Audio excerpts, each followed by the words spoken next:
এই দেখো আজকের মেনু।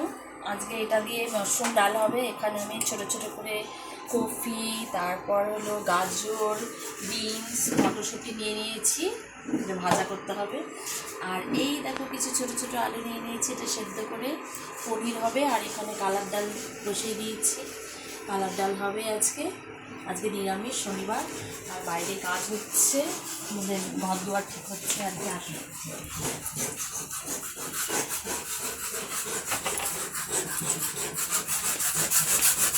দেখো ঘষাঘষি চলছে, এখানে জল হবে।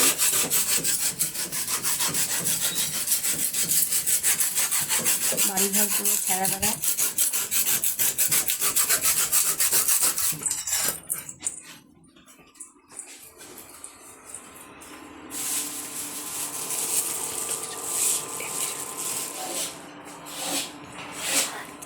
আজকে গ্যাসে বসাইনি, আজকে ঘরের মধ্যেই রান্না হচ্ছে, রান্নাঘরে আর যাইনি, ওদিকে কাজ চলছে, তাই ইন্ডাকশানে রান্না বসিয়ে দিয়েছি।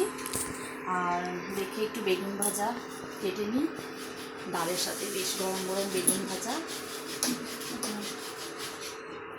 আর যারা এই ইন্ডাকশানে রান্না করো তাদের জন্য একটা সিক্রেট টিপ, যখন ইন্ডাকশানে রান্না করবে তো অনেক সময় এগুলো ছিটাগুলো আসে এখানে পড়ে, তো এটার উপর দিয়ে একটা মোটা করে পেপার দিয়ে দিবে যাতে তোমাদের ইন্ডাকশানটা সেফ থাকবে। এই ট্রিকটা ফলো করবেন একবার যাদের বাড়িতে ইন্ডাকশান আছে।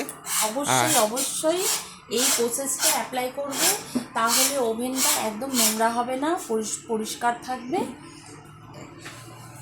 কেমন ধন্যবাদ। লাগলো আমাকে কমেন্ট করে জানাবে।